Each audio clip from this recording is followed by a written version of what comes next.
chances are you've seen those standard security cameras with their limited view and grainy footage. But this isn't your average camera. This is the Reolink Duo 3 Wi-Fi. It has 16 megapixels of Ultra HD clarity, capturing every detail in your picture, and has a 180-degree panoramic view with no blind spots. All this in one camera. I'm Wanderer001, and I'll be covering everything from hardware setup and to what you could do in the application. Let's get into it. To start this review off, I will say that Reolink did reach out to me and provide me with the Duo 3 Wi-Fi before it came out to the general public for the purposes of doing this review. However, they do not have a say into the content of this review. The general size of this camera. It is a bit larger than some cameras that I have tested in the past, even those from Reolink. You are looking at 7.6 inches in length with a width of 4.6 inches at its widest point, because notice it does taper, and then has a height of 2.2 inches. If we make our way to the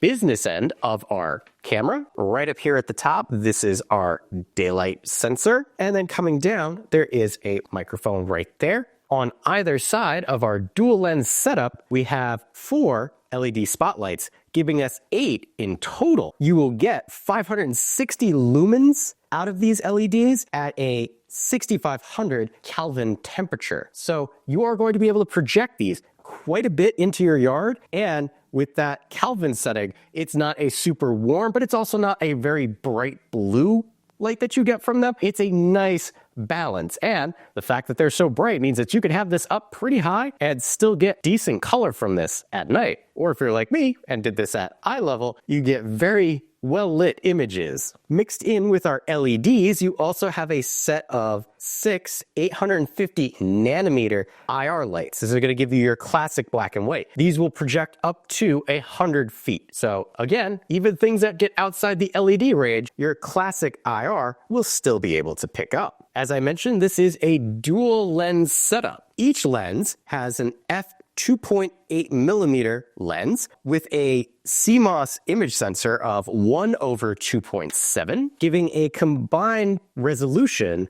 of 7680 by 2160 at 20 frames a second. That's going to give you your Ultra HD 16 megapixel images from this. Reolink also has their dual lens stitch technology, which I've tested out on other Reolink cameras before and have been thoroughly impressed with, and the Duo 3 Wi-Fi is no different in that aspect. The fact that you really can't tell when looking at an image, unless something gets very close to the lens, where the actual line is. Now, I did run into a couple instances where I could tell the line based on lighting, but that's more about my placement and not the stitching technology. But because of that stitching technology, you get a single field of view from this camera of 180 degrees horizontal with 55 degrees vertical. That's going to give you a large swath that you could keep an eye on with one camera, which is one of the great things about this type of camera. The dual lenses support digital zoom, pinch to zoom to see what you're looking at, and it does get very sharp. I was actually able to see individual blades of grass, which was kind of impressive even for a camera like this. If we come to the top of our camera, you're going to notice there is a hole on the top. This is one of the 2 mounting locations that you have for this camera. Reolink has given you 2 options as to how you can mount this, which helps in its placement because it is a little larger. Normal mounting from the back or underneath would be tricky for some people. One other thing that I have not seen on other camera before is this heat warning on this front shield here, which is nice in that if you look at it, it does have a protruding lid to help keep the elements off of your camera lenses, which is great. But this warning had me curious as to how hot this actually got. Well, one thing I could tell you, during my testing period, this got rained on and snowed on, and I was surprised that, one, in some of my video, I can see actual steam coming off of this, as well as I was able to see that with my own eyes as well. If you are concerned about how hot this gets during the day, meaning no other lights are on and it's just hanging out, I did get up to 95 degrees Fahrenheit for a temperature. Overnight, I'll call it, with the IR lights, because the LEDs didn't really add any heat to it, I saw it get up to 103 degrees Fahrenheit. So a little warmer than I would expect for a camera like this, but since this part here is plastic and this kind of feels like a metal, I'm gonna say this is acting as a heat sink for all the smarts that's happening with the dual lens setup. Just be cognizant of where you're placing this if you're putting it close to something that's a little more heat sensitive. Also on the top here, we have a pair of adjustable Wi-Fi antenna. The Duo 3 Wi-Fi, as the name implies, is a Wi-Fi based camera. It supports both the 2.4 gigahertz and 5 gigahertz Wi-Fi spectrum, but is also a Wi-Fi 6 compatible camera. But being able to access that 5 gigahertz faster spectrum means that 4K quality that you're going to get from this camera for the videos are not going to be a problem. Coming to the bottom of our camera, we have another mounting location, and then here is our speaker. Just under this plate here is your micro SD card as well as your reset button. The SD card slot is capable of having up to a 512 gigabyte micro SD card, but one of the things I want you to notice, this plate is screwed in, meaning it is not going to be easy for somebody to come in here and take your SD card, adding a level of security to your localized storage. There also is a nice weather strip around there, so you don't have to worry about water getting into your SD card slot. And if we use the bottom as a segue for the back, this is a wired solution, and here you could see it pigtails into two separate cablages. First being, this is your dedicated DC power port right there, and I like that Reolink has provided you covers, even though if this is plugged in, you're not going to need the cap, but if you're taking it down or storing it for any reason, you have a cover to keep dust out of there, which is great. And then over here, we have a Ethernet port with a cover. This is not a power over Ethernet device. This does need to be plugged in, but they do allow you to, if you don't want to use the Wi-Fi, you could use a direct connection. And I do really like the fact, because I have tested other cameras that had a system like this, them providing a cap for you instead of relying on you to use electrical tape to cover it up yourself. That's the little extra touches that you get with Reolink. Now, I have been fortunate and had some really crazy weather swings in my region recently, where I was able to actually test the lowest operating range of the camera at 14 degrees Fahrenheit up to 131 degrees Fahrenheit. Haven't tested that maximum, but did get a chance to test that minimum. It has a IP rating of 67, and as I mentioned before, where I was watching steam come off the heatsink portion up here, I had it rained on, I had it snowed on, and it functions perfectly fine. It is weather durable, as you would expect an outdoor camera to be. But the camera is not the only thing that you get when you purchase the Duo 3 Wi-Fi, so let's take a look at what else we get in the box. Informational packet, Reolink sticker, mounting template, warm tips, and then quick start guide, power brick, extender cable for power brick, mounting arm, the ball socket, looks adjustable, Ethernet cable. We have our mounting hardware, and then the camera itself. Now that we know what else we get, what's next? Well, for me, that's setup. I will say, I did run into a little trouble setting it up initially. The trouble that I ran into was just having to go through the setup process more than once. Reolink is very good about keeping their setup process very simple for the average user. Let me show you. Setting up Reolink Duo Wi-Fi 3. We have the camera, right here, plus sign. Right here, there's a QR code on the front we're going to scan. We have it scanned, so now it's connecting device. Okay, we're going to try again, because we know it's powered. Having problems with the network stability, it appears. Okay, because our LAN, our Wi-Fi is giving us a little trouble. We can connect this via LAN. Okay, and I think there we go. Yeah, there's the LAN. So that worked. If you don't want to have local storage with the Duo Wi-Fi 3 here, Reolink gives you several other options to store your video and clips locally if you don't want to use the cloud. So not only do you have access to the micro SD card, you also have access, if you choose to purchase, an NVR, Reolink Home Hub, which is a central point for Reolink compatible cameras, which would offer you 6 terabytes of localized storage that could be shared amongst all of your Reolink cameras. cameras, and access to an FTP server if you know how to set one up yourself. The Duo 3 is also compatible with Google Voice Assistant. As this is a powered device, I'm always curious as to how much power a camera utilizes, because if I'm going to have this on all the time, I'm a little power conscious. When idling, meaning the camera's on and not actively being viewed, it uses 5.8 watts of power. If the IR lights are in use, it uses 8.5 watts of power. And if you use those very bright LEDs, it jumps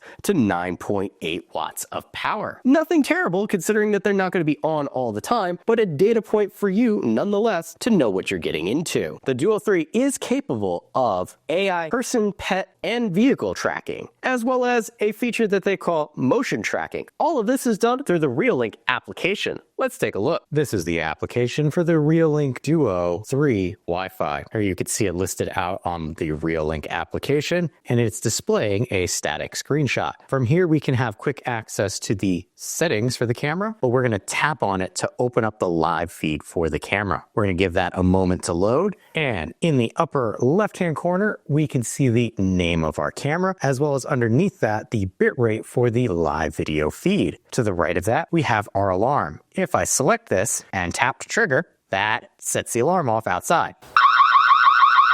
And we're gonna turn that off as to not bother my neighbors. To the right of the alarm is an actual trigger for the lights. So there we go, we turn it on. You can see there's a little blue over there now. And the thing I like about Reolink's light is right up there, you could see, well, I'm getting a motion trigger because there's some bugs out there, but the light itself shows a little blue in front of it, letting you know, hey, the light's on. And there we go, we're back to our IR scene. To the right of the light, we have these 4 boxes, which will allow us to change our view. Right now, we're on the single camera view. If I select 4, this is gonna grab 4 of my Reolink cameras and put them up in a live feed. You can see these 2 right now are disconnected, and then I got 1 over there, but we can always select more. And if I had more turned on at the moment, we could see that. You can always double tap the camera that you wish to bring up as your main feed, or if I double tap, it will bring me into the last selected multi-feed for the camera. To the right of that is our settings. We'll touch on that a little later. To the right of our settings is our 3 dots, which will allow us to change between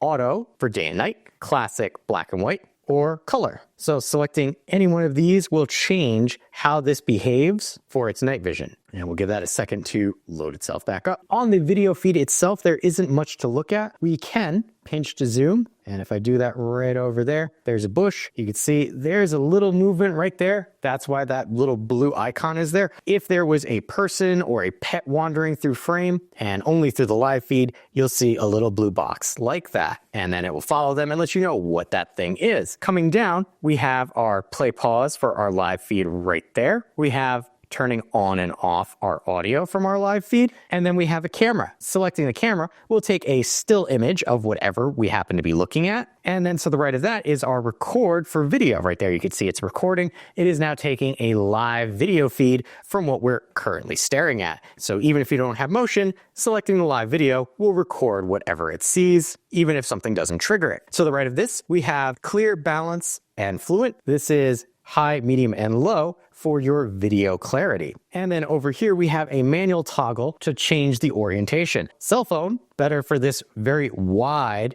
field of view camera setup as opposed to this view. You can also manually just rotate your phone to have things change. Here at the bottom, we have our talk. Well, if I tap to talk, you could see now my voice is triggering, and outside it is actually making my neighbors and the woodland creatures that wander through my yard wonder what's going on. That is full duplex, so you will hear people as you are talking to them. To the right of that is our playback area. This will allow you to have your SD card in place and go back and watch some of your clips. Now, in my case, each one of these little blue icons down here is a marker where something triggered the camera. In the corner of each of these, there is an icon. In this case, it's a pet that triggered it. Because this is a pixel-based triggering mechanism, it might be a little while before you actually see the thing that walks into frame. So if I come to this upper right-hand corner, I can slow things down, and there it is walking through frame. Notice you don't see the blue box around it because that's only in the live feed. But I can slow things down to 0.25, or I can speed things up Benny Hill style and have it up to 16 times speed. This is also where I would download this clip if I wanted to. Upper right hand corner, I select download, and then Reolink has one of my favorite tools in the download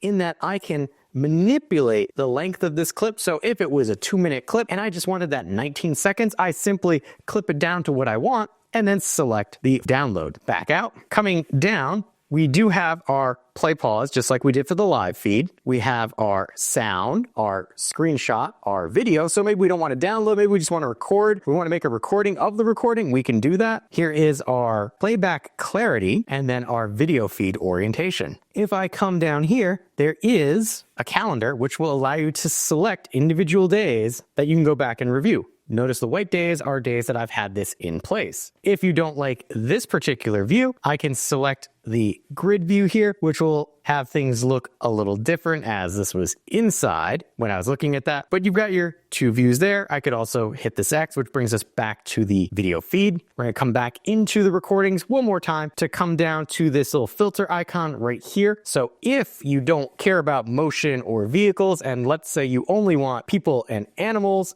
and then confirm, it will filter out everything else, including motion triggers, except for the things that you have picked. So in my case, each one of those icons indicates that it is a pet. And then this one is a little longer. So we're actually going to do the 4 times speed to let you see what that actually looks like. And there is a deer moving through frame. Now it looks choppy because it is moving that deer around at 4 times the actual speed of the deer as it makes its way through my yard. But those are all the camera controls that we have. Up here, I mentioned we have the camera settings. Starting off at the top, we have the name of our camera with a bunch of other sensitive information, so I won't be showing you that. We then have the available space on our SD card, and then how we have this connected. In my case, I have it over Wi-Fi, but you could connect it via Ethernet. Coming down, since I have it over Wi-Fi, here are the credentials if you need to change those. And then under that, we have display. Right here, this is one of the things that I really like about how Reolink handles their application. In that, this is going to be all the stuff that we could do for the display. If I select streaming,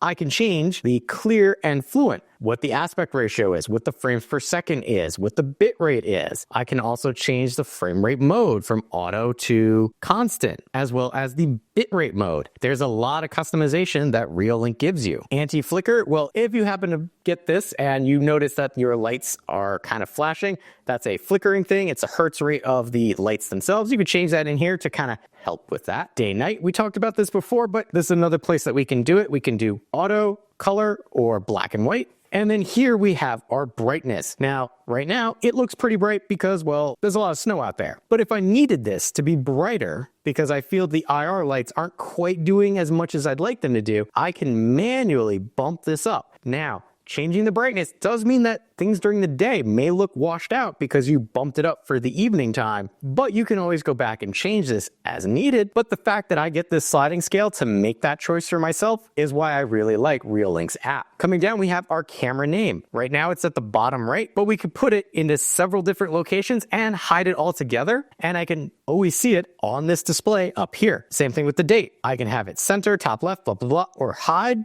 And then we can turn on and off our watermark, and we have privacy mask. This is another feature that's really good to have. In that, okay, this area over here, well, that is my back step, so maybe I don't want to see that necessarily. Putting a privacy mask in place means that the live feed and the video recordings will not show what is in that box. You can see I set up a privacy zone there and a privacy zone there. We're going to come back and remove and continue, kind of delete those. But that's an example of what you can do with a privacy zone. Coming down, we have advanced, threshold, and this will be the threshold by which it will change between the black and white and color. You have customization. Again, Reolink is all about customization, which I very much appreciate. Image stitching. You might not realize this, but right about here, that is where the cameras diverge. So there's 2 different cameras on here. I can manipulate the distance, the horizontal and the vertical, if I feel that it's not stitching that center image to where I'd like it.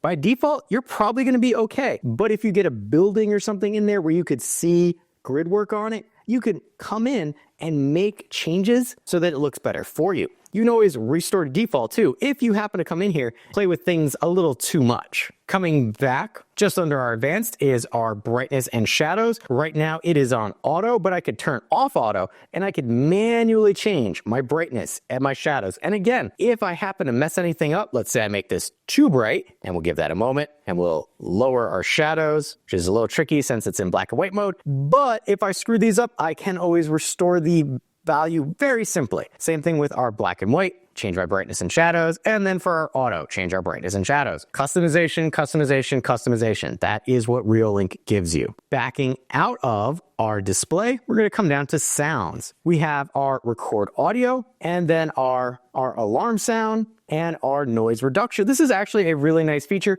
especially if you get wind. You can use this to cut down on the amount of noise that you get. Record audio, though, I wish was turned on by default and could be changed in a future firmware update, but it was off by default. And when I did my audio testing, I didn't realize it until I went back and checked and had to come in and turn it on. Turn that on by default, Reolink. Moving on, we have lights. And we have our infrared light, auto or stay off, and it gives you kind of an example of what that will look like. And then we have our spotlight. So we have our modes, off, never comes on. Night smart mode, meaning that if it detects a person, vehicle, or pet, it will turn on. Or you can do a timer where you just use it as a spotlight and say, from this time to this time, you're just gonna be on regardless. And then we have an adjustment for the spotlight. If you don't want it too bright, you could back that down and not have it be as bright. Here we have detection alarm. At the top, we have non-detection zone, meaning I can select this area over here and say, I don't want things to be detected, or over here on my steps. We can paint a zone just like that and select save, and then I won't get notified for that area, which can be a handy feature to have, especially if you don't really want notifications from that area. Motion masking is what we talked about before, where the blue box would show up around a person or a pet, but again, only in the live view. And then alarm settings. And then under alarm settings, we have sensitivity. So motion detection, how high do we want that to be? And then smart detection, what do we want? And again, Reolink gives you ample customization. How sensitive you want it to be for people, for vehicles, and for animals. And I don't have any vehicles back there, so I'm going to lower that and hit save. And then we're going to select back. We have alarm delay. How quickly will the alarm sound when motion is detected? People, 0 seconds. Vehicle, 0 seconds. Animals, 8 seconds. For an animal, maybe I want 8 seconds before it actually sets it off. Or maybe I do it in reverse. Person gets 0 seconds, gets 8 seconds before I shoo them away. Animals like those deer that eat everything in my yard, send them away very quickly. Object size, well, this will allow you to select minimum object size, meaning something has to be this small before you detect it, or a maximum object size, which means, in this case, something that big or smaller will be detected, or for minimum object size, something needs to be a minimum of this size to be detected or notified. We can even adjust this a little bit if we wanted to, which is helpful if you have specific size cars or animals that you want to be notified of and nothing else. Again, customization is key. Coming down, we have camera recording. I have it recording, as you might imagine. Motion recording schedule, I have set up to run all the time, meaning that no matter what time of day it is, it will record motion. I can set up a schedule if I don't want specific types to be targeted during a specific time, but I generally don't do that. Continuous recording schedule, well, right now it's disabled across the board, but if I wanted to, I could enable continuous recording simply by tapping, and I could do Sunday, Monday,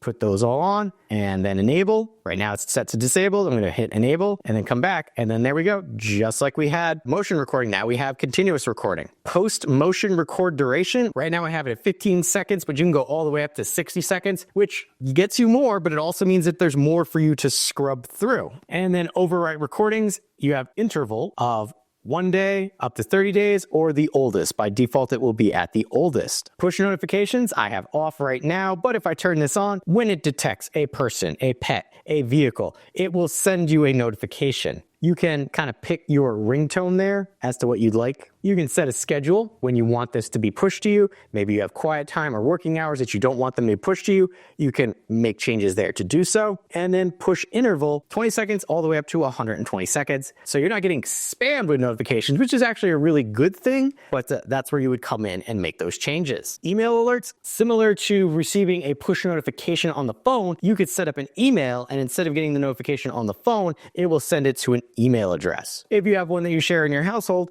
you can have it go there, and then everybody can get notified of that deer wandering through your backyard. FTP is on by default. You can set up a schedule for it, and then you have your FTP settings if you are aware of what that is. If you don't know what it is, don't worry about that. It's on by default. You won't need to use it. We have our siren. Well, right now I have my siren turned off. I can select a siren sound. Notice I have my default sound there, or I can come in and do a custom sound where I can select start. Hey, you kids, get off my lawn. You shouldn't be here. Go away. It's really cold. And now it's going to send that to the device so that the next time the siren sounds or a motion detection happens, it will play this. We're going to hit apply, and now it will be set up as what we want. I can also change it if I wanted to and do a recording of a new sound. Schedule, just like everywhere else. If we don't want that to happen all the time, we can simply come in here, make changes to our schedule, and those would be the days that it would run. Linked devices, well, I can come up here and press the plus sign. Notice that there are no linkable devices that I have, so that's where you would link your devices together. We have our time lapse. Time lapse is a really cool feature that some camera manufacturers have. Reolink allows you to kind of have some presets already done for you with events and people, clouds, sunrise, sunset, things of that nature, but they also allow you to, in customization, we can set our capture start time, our duration, our interval, our quality, and our file type, whether you want that to be a video or individual photos. And then select start and it would go on its way. If you do create some time lapses, up right-hand corner, select that. This will be a gallery of all your time lapses. You can go back and get them that way. And then we have a sprocket icon within our time lapses to select overwrite old time lapses. So if you've got too much stuff in there and it needs to clear it out, you're gonna have to make sure you turn that option on. And then coming down to the advanced settings, well, we have our share device. This will allow us to share this device with somebody else, where we can allow for management or for view only. And then you can even set an authorization time limit, which is just great. Enter a remark letting them know kind of what's going on, and then it will generate an authorization code. Keep in mind that they will need to have their own Reolink app to fully be able to take care of things. Next, we have illegal login lockout. I have this off currently, but what this will do is if you try and access the camera, which has its own separate username and password, if you do that too many times, it will lock you out for 3 minutes to prevent people from trying to access your camera that shouldn't be accessing it. You also have the ability to change the device password right from here. And then we have our date and time. Coming in here, this is our date and time. I can set to sync right now. From this area, I can also reboot my device and then restore my device. So that's going to be restoring to factory settings. And then under that, we have log out of device, meaning I would have to log back in using the device specific username and password. And then I can delete this device, meaning do I no longer have the device or want it as part of my Reolink application? That's how I can do that. And that has been everything that we can do for the Reolink Duo 3 Wi-Fi in the Reolink app. Now that we've seen one of the most feature-rich consumer applications for a camera, what's next? Well, that's some testing. And for me, I like to start with audio. What I will say is the audio is pretty good considering the size of the speaker down there and that size of that microphone. I was able to hear a clear conversation on both ends, but let me let you hear what it was like. Audio test, Reolink Duo 3 Wi-Fi. Sally sells seashells by the seashore. Peter Piper picked a pack of pickled peppers. Test 1. Test 2, test 3, and test. Audio test, Reolink Duo 3 Wi-Fi. Sally sells seashells by the seashore. Peter Piper picked a pack of pickled peppers. Test 1, test 2, test 3, and test. Next, we move on to video. Because this is a 1080 video, over there in the corner, I will have a link to the non-downscaled video samples from this camera. What I will say is the 16 megapixel image that I got for this camera was remarkably clear. During the day, images were sharp and clear. Color was vibrant and easily distinguishable. Low light, because this has low light capability, allowing you to see color images with very little extra light. Images were still sharp, even with just very little natural light. And there was actually no ghosting, which I was very surprised with. With other cameras that I've tested with a similar low light sensor, you still got ghosting. This, I did not have that problem, which was good considering the 180-degree field of view that I was walking through gave it plenty of time to show me ghosting. For night mode using the IR lights, the images were still sharp and defined and only very Small ghosting was noticeable the further away from the camera the object that you were looking at was, and there was some artifacting on faster moving targets. At night, using the LEDs are very bright. Colors are good. There's no real ghosting unless the target's moving very fast and you're zooming in on the image. Overall, it looked very good, and with the LED lights, I did not notice any artifacting like I did with the IR lights. Next, detection tests. You want to know how quickly you'll get notified. One thing I will say, with a power-based, pixel-based camera, you're going to get notified really quick. And I'll say that right up front. It was fast. There's one time where I was getting ready to start the test, and it has already sent me the notification. So notifications, honestly, aren't going to be a problem. But here's my testing. This will be push notification test on 5G. That was pretty much 0 seconds. It's right over there, and I was not back far enough, and it caught me. There you go. All right, we're gonna try this again. Notification speed test, 5G. Camera's right there. As soon as I step out, it should see me. So we'll see if it does it as quickly as it did in the other corner. So here we go. Should be a little slow on that, so probably more like 4 to 3 seconds for the notification. That is pretty impressive.